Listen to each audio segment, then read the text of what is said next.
Telangana express में दोबारा इस्तकबाल है। चलते हैं मजीद खबरों की जानिब। वर्ल्ड हेल्थ ऑर्गेनाइजेशन के सरबराह टेड्रोस एज़नोम गैब्रियस ने पीर को कोविड-19 वबाई बीमारी और यूक्रेन पर हमले के बाद मंकी पॉक्स बीमारी को दुनिया भर के लोगों के लिए एक मुश्किल चैलेंज करार दिया। इंडिपेंडेंट अखबार ने जेनेवा में अक़वाम मुत्तहिदा की वर्ल्ड हेल्थ असेंबली में गैब्रियस के हवाले से कहा कि कोविड की वबा सिर्फ दुनिया का मसला नहीं है, बल्कि मौसमियाती तब्दीली, जोग्राफियाई सियासत से पैदा होने वाली बीमारी भी बनिए नौ इंसान के लिए एक बड़ा बहरान है, जिसके साथ उन्हें दीगर कुदरती आफात जैसे कहत, खुशकिसाली और हर किस्म की बीमारियों का सामना करना पड़ता है। इतवार को डब्ल्यूएचओ ने कहा कि 21 मई तक 92 लेबोरेटरीज में तस्दीक शुदा केस और मंकी पॉक्स के 28 मुश्तबा केस जेर तफ्तीश हैं। डब्ल्यूएचओ को 12 रुकन ममालिक से रिपोर्ट्स मौसूल हुई है और उन्हें वबाई मर्ज के तौर पर बयान नहीं किया गया है। अब तक मंकी पॉक्स के इन्फेक्शन से किसी मरीज की मौत नहीं हुई है। स्पुतनिक के मुताबिक मंकी पॉक्स एक नायाब वायरल बीमारी है जो आमतौर पर जंगली जानवरों से इंसानों में फैलती है, लेकिन यह जिस्मानी ताल्लुकात कायम करने और सांस की बूंदों के जरिए भी फैल सकती है। इस बीमारी से अमवात की शरह 1% से लेकर 10% तक है।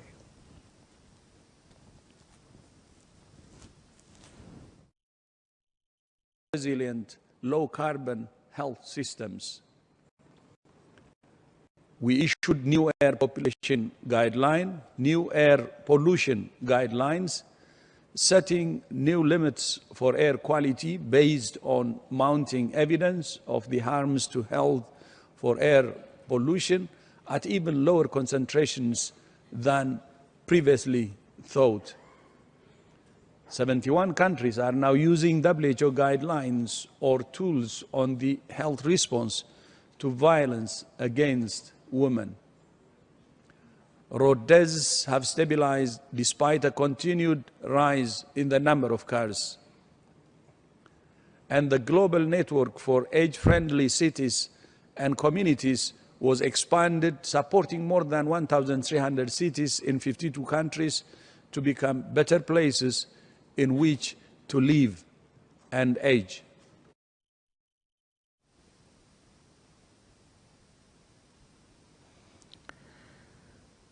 हज सब्सिडी खत्म किए जाने के बावजूद आजमीन पर कोई इजाफी माली बोझ नहीं पड़ रहा है, जिससे साबित होता है कि हज सब्सिडी के नाम पर कई दहाइयों से सियासी छल चल रहा था।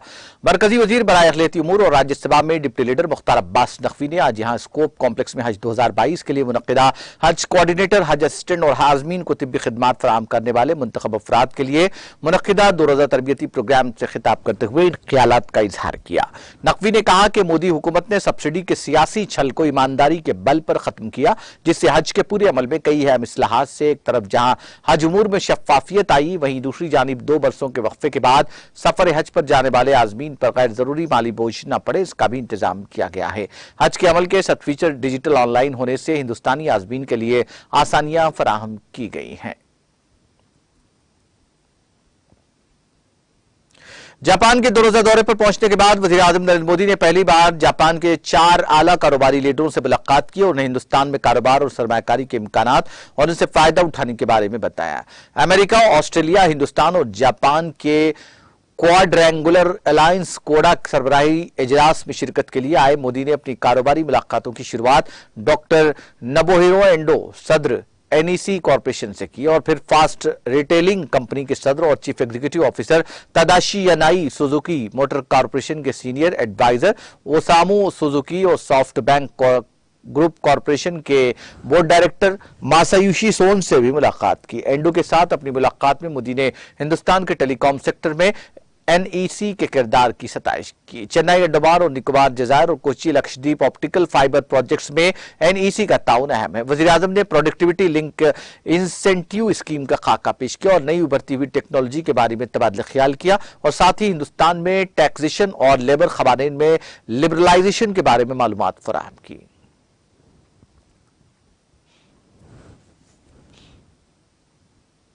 वज़ीर आज़म नरेंद्र मोदी 24 मई को मुनक्किद होने वाले क्वाड समिट में शिरकत के लिए पीर की सुबह टोक्यो पहुंचे, जहां उनका परतबाक इस्तकबाल किया गया। टोक्यो पहुंचने के बाद वज़ीर आज़म मोदी ने ट्वीट किया, टोक्यो पहुंचा। इस दौरे के दौरान क्वाड समिट समेत मुख्तलिफ तकारीब में शिरकत करेंगे, क्वाड लीडरों से मुलाकात करेंगे, जापानी कारोबारी लीडरों और हिंदुस्तानी तारिकीन से बातचीत करेंगे। गुज़िश्ता 8 सालों में वज़ीर आज़म नरेंद्र मोदी का जापान का यह 5वां दौरा है। जापान में खासतौर पर टोक्यो में हिंदुस्तानी बिरादरी ने वज़ीर आज़म का पुरतपाक इस्तकबाल किया। इस दौरान भारतीय अवाम ने अपने वज़ीर आज़म की हिमायत में नारे लगाए। यहां पहुंचकर मोदी ने बच्चों से भी बातचीत की। टोक्यो में मोदी की अहम तकारीब में सुबह 10:30 बजे शुरू होने वाली है। वो कई जापानी कारोबारी रहनुमाओं से मुलाकातें करेंगे।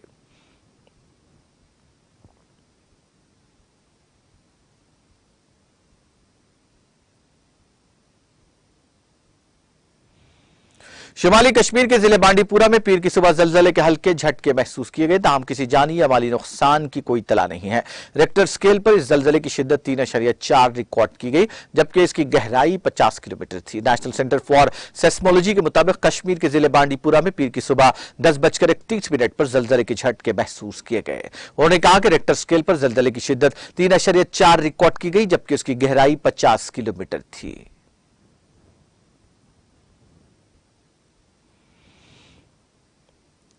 अमेरिकी सदर जो बाइडेन ने एशिया के अपने पहले दौरे के दौरान बीजिंग को सख्त इंतबाह देते हुए कहा कि अगर चीन ने ताकत के जरिए ताइवान पर कब्जा करने की कोशिश की तो अमेरिका ताइवान की हिफाजत के लिए फौज का इस्तेमाल करेगा। न्यूयॉर्क टाइम्स ने पीर को यह इत्तला दी। बाइडेन ने पीर को यहां सहाफियों को बताया कि वह ताइवान को लाहक खतरे से निपटने के लिए फौज को शामिल करने के लिए पुरज़्म है। सदर ने इस बात पर भी जोर दिया कि अमेरिकी वन चाइना पॉलिसी पर अमल पैरा है, लेकिन बीजिंग के इस दावे की हिमायत नहीं करता कि ताइवान उसका हिस्सा है। उन्होंने कहा कि चीन की पॉलिसी ताइवान पर जबरदस्ती कब्जा करने का हक नहीं देती। बाइडेन ने कहा, मुझे उम्मीद है कि ऐसा नहीं होगा। उन्होंने कहा कि आलमी रहनुमाओं को यह सख्त पैगाम देना जरूरी है कि अगर चीन ने ऐसी कार्रवाई की तो उसे उसके नताइज भुगतने होंगे। बाइडेन का बयान ऐसे वक्त सामने आया जब अमेरिका और जापान ने चीन के बढ़ते हुए मनमानी रवैये और शिमाली कोरिया की तरफ से बढ़ते हुए जौहरी खतरे के पेश नजर अपने सिक्योरिटी ताउन और डेटरेंस की सलाहियत को बढ़ाने पर इत्तेफाक किया।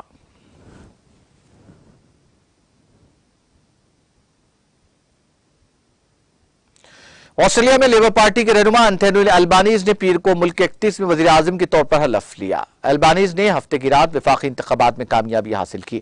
गवर्नर जनरल डेविड हार्ली ने रिचर्ड मार्ल्स, पेनी वेंग, जिम चैल्मर्स और केटी गेलाघर के साथ अल्बानीज से ओहदे का हल्फ लिया। इसके अलावा मॉल्स ने वजीर रोजगार और नायब वजीर आजम, वोंग को सेक्रेटरी ऑफ स्टेट, चिल्मर्स ने खजांची और गालाघर ने वजीर खजाना, खवातीन और अटॉर्नी जनरल के तौर पर हलफ लिया।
यूक्रेन के सख्त मौकफ से एक रोज कबल सदर व्लादिमीर ज़ेलेंस्की ने कहा था कि जंग सिर्फ सिफारतकारी के जरिए ही हल हो सकती है।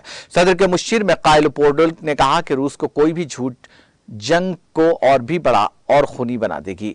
उन्होंने कहा कि रूसी अफवाज मशरिक में सियोरेडिन्स्क का दिफा करने वाली यूक्रेनी अफवाज को घेरने की कोशिश कर रही है। फिलिपाइन के शुमाली मशरकी सूबे क्वाइजन में पीर की सुबह 130 से ज्यादा अफराद को ले जाने वाली एक मुसाफिर कश्ती में आग लगने से कम 7 अफराद हलाक हो गए। कोस्ट गार्ड ने यह इत्तला दी। उन्होंने कहा कि ज्यादातर मुसाफिर और अमले के अरकान को बचा लिया गया है। एबीएस सीबीएन ब्रॉडकास्टर ने फिलिपाइन के उस वक्त भड़क उठी जब किश्ती फिलिपाइन के सूबे क्वाइजन में वाक़ रेल की बंदरगाह से तकरीबन 1000 गज के फासले पर थी और बहरी जहाज मरक्राफ्ट पर सवार था। 2 जहाज में तकरीबन 124 मुसाफिर और अमले के 10 अरकान सवार थे। इस हादसे में तकरीबन 7 अफराद हलाक हो गए जबकि दीगर 3 की हालत तशवीशनाक बताई जाती है। मरने वालों में 5 खवातीन और 2 मर्द शामिल हैं।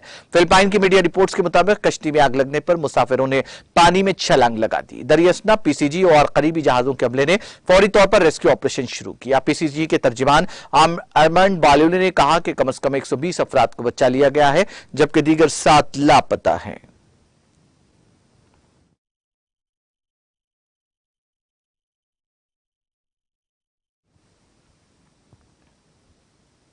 आखिर में सुर्खियां एक बार फिर। सुर्खियों के पेश करदा हैं मखदूम ब्रदर्स, पत्थरगट्टी चारमीनार रोड हैदराबाद।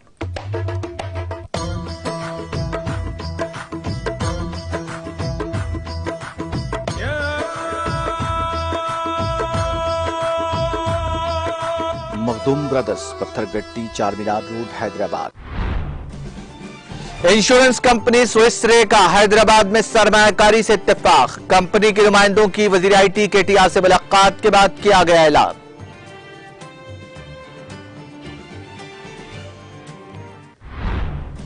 दवाखाने उस्मानिया की इमारत को तारीखी विरसे की हैसियत से बरकरार रखते हुए एतराफ से 4 इमारतों की तामीर की तजवीज। बहादुरपुरा और दबीरपुरा में असरी सहूलतों से लैस जदीद दवाखानों की तामीर का भी मंसूबा। वुज़रा हरीश राव, मोहम्मद महमूद अली और श्रीवास यादव का इजलास से खिताब। वज़ीर तालीम सविता रेड्डी ने मासाब टैंक में SC/ST बॉयज हॉस्टल का किया इफ्तिताह। तकरीब में वज़ीर दाखिला मोहम्मद महमूद अली और दीगर ने की शिरकत। वनपर्ती में सरकारी इंजीनियरिंग कॉलेज कायम करने हुकूमत के लिए लेआउट को मिली मंजूरी। वजीर ज़राअत निरंजन रेड्डी ने ओहदेदारों से किया तबादला ख्याल। वजीर सेहत हरीश राव ने हैदराबाद के कोंडापुर एरिया अस्पताल का अचानक किया मुआयना। हॉस्पिटल में जेर इलाज मरीजों को फराहम की जा रही तिब्बी खदमात की तफसीलात की हासिल। और तेलंगाना में 10वीं जमात के सालाना इम्तिहानात का आज से हुआ आगाज। रियासत भर में 5,09,225 इम्तिहानात में शिरकत। तेलंगाना एक्सप्रेस में फिलहाल इतना ही। मुझे और मेरी पूरी टीम को दीजिए इजाजत। ताजा तरीन अपडेट्स के लिए देखते रहिए TTV।